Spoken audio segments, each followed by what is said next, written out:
How many of you have heard of the phrase bigger picture? Have you ever thought about what exactly that means? Usually people say the phrase bigger picture when there's more to the story than we can actually see. And sometimes in our lives, it can be hard to see the bigger picture. Take right now, for example. Right now, you might notice how good this place looks. Like how the furniture fits in with all the decorations and how it looks a little bit used but not so messy that it never gets cleaned. The truth is, we set this space up like 2 days ago, and you're just seeing what we want you to see. Behind the scenes, it becomes apparent that there's a lot of work and a lot of mess that goes into making you see what we really want you to see. If you could see the bigger picture, you'd realize just how unorganized a lot of this space is and kind of messy. It's not so picture perfect when you can see everything. When it comes to so many things in our lives, we have a tendency to focus on only one small part of what's happening. We don't always pay attention to what's going on behind the scenes. We tend to look at just one circumstance or one event or one detail and think about the way it's impacting us right now. And when we do that, we miss out on everything else that's happening around us. There's so much more we may not yet see. We're missing the bigger picture. I think this happens in a lot of areas of our lives, but the one we're gonna talk about today is our families. I know all of our families may be different from each other, but I think no matter what, we can all agree on this. When it comes to our families, we tend to think we're the main character in the story. Think about it. We'd rather have everyone else on our schedule of staying up late and sleeping in. We'd love it if family meals could have only the things we like to eat, like mac and cheese and pizza and cupcakes and ice cream and candy, and not things like broccoli and Brussels sprouts and fish and, did I say Brussels sprouts? I really don't like Brussels sprouts, right? We don't think twice when asking our parents to spend money on things like games and sneakers and concert tickets because those are things we want. Basically, without even realizing it, our actions say to our families that we want them to focus first on how we feel, what we need, and what they can do to make life look the way we want it to look. Maybe in your family, things are a little different. Maybe all the attention actually is focused on you. Your parents are all up in your business. They want to know every detail of your life. Your grades are the most important, your activities are the biggest deal, and your feelings are the top priority of the conversation. It's all about what you're doing, how you're feeling, and what you're thinking. And honestly, it's just too much. Your family is driving you crazy with all the questions and conversations and attention. And listen, I get it. That does sound like a lot. But can I just point out one thing? In this case, you too are looking at what's happening in your family in a way that's all about you. You're noticing only how all the attention is impacting you. You're not necessarily thinking about your parents' intentions.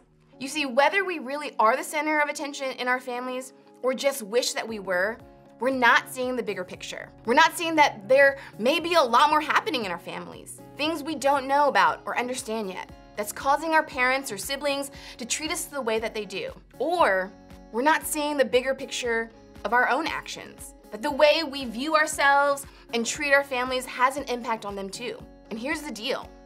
Missing that bigger picture can cause a lot of frustration and hurt within our families. These types of tricky family dynamics have been around for as long as there have been families. In fact, some of the craziest stories in the Bible are about this very topic, and trust me, these family stories are a lot crazier than any of us could even imagine.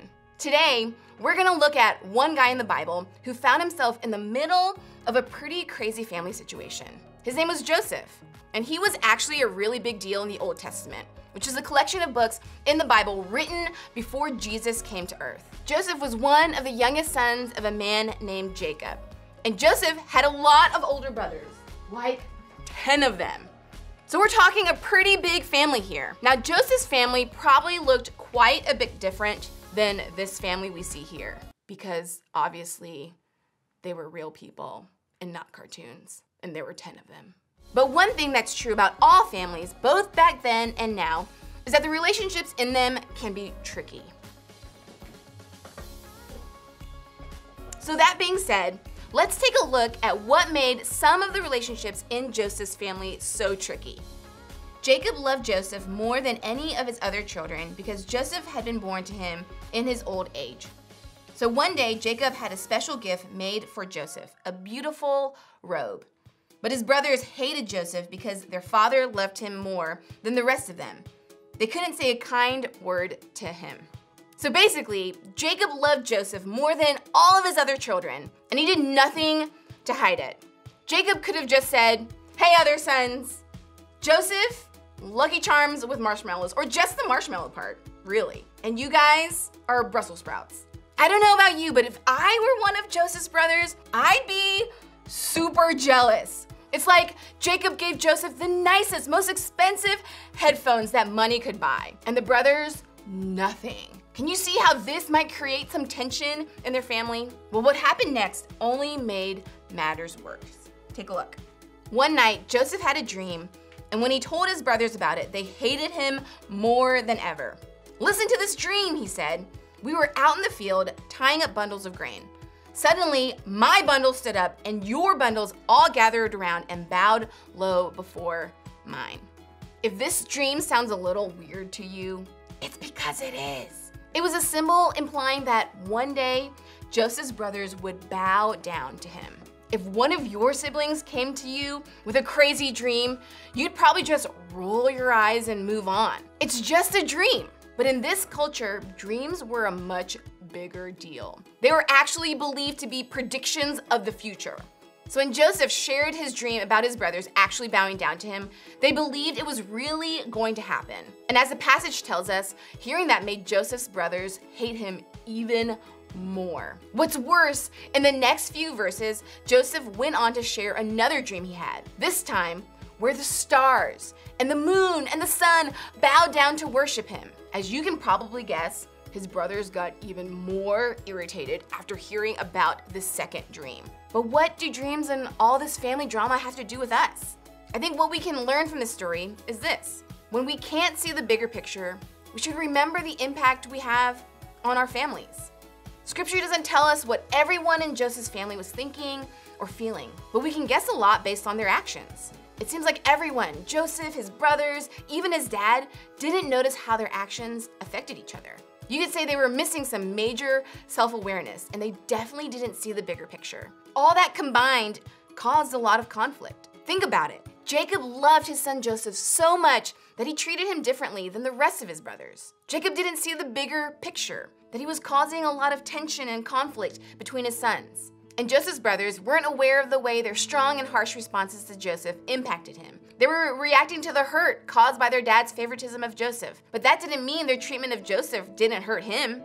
Even Joseph struggled in the self-awareness department. He knew his brothers were jealous of the way their father loved and favored him.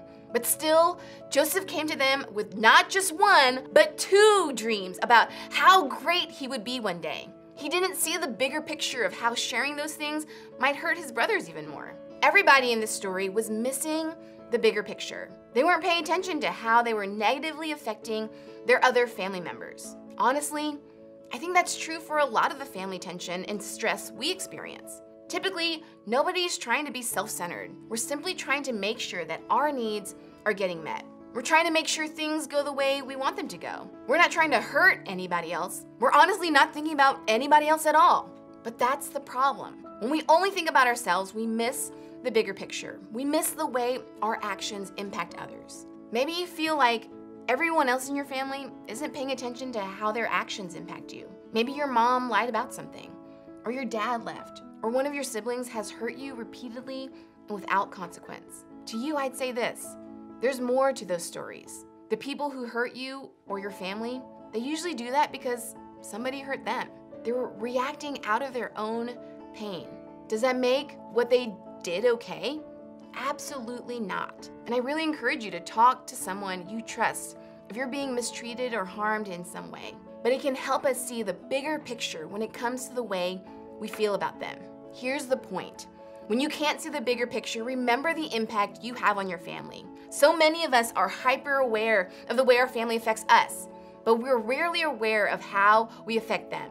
That's what happened with Joseph's story. And look how that turned out. Not so great. Everybody was upset. And as you'll see in later weeks, things got worse and worse before they got better. Instead of letting this be the story of our own families, we can flip the way we see what's happening. We can work on becoming more aware of how our words, actions, and behaviors impact our families. When you can't see the bigger picture, remember the impact you have on your family. So what does this actually look like? How do we start seeing the bigger picture when it comes to how our actions impact our families? First, be aware. I think we have to work on developing an accurate view of ourselves. We have to be aware of how our actions impact others. Start by asking yourself, how's the way I'm acting affecting my family? How can I put my family first? What do I need to give up or put aside to serve my family? How can I show up and love my family? What can I do to put my family needs before my own? Paying attention to how our actions affect others is hard. It's not always easy for us to see the way we're impacting other people. If you aren't sure, ask someone close to you for honest help. A small group leader, a parent, a friend, a sibling. Go to someone who knows you well and will speak the truth in love. Ask them to help you see something in yourself that maybe you can't see on your own. Second, take a step. Take one step to change that thing in yourself or to be more aware of the way it impacts others. Then choose a different response. Maybe you always speak harshly to your younger sibling, so you need to practice recognizing and correcting that tone. Maybe you leave your clothes or dishes or school stuff around the house for your parents to clean up, so you need to practice better awareness to pick up after yourself. Or maybe you need to control your temper instead of blowing up at your family when you're tired or frustrated or mad or hungry. Whatever it is, pause and think about how you're affecting others. Look at how you're impacting the bigger picture and make a move to change it for the better. Remember, when you can't see the bigger picture, remember the impact you have on your family. As you head out, I want you to think about this question. What's one way I might be causing conflict or tension in my family?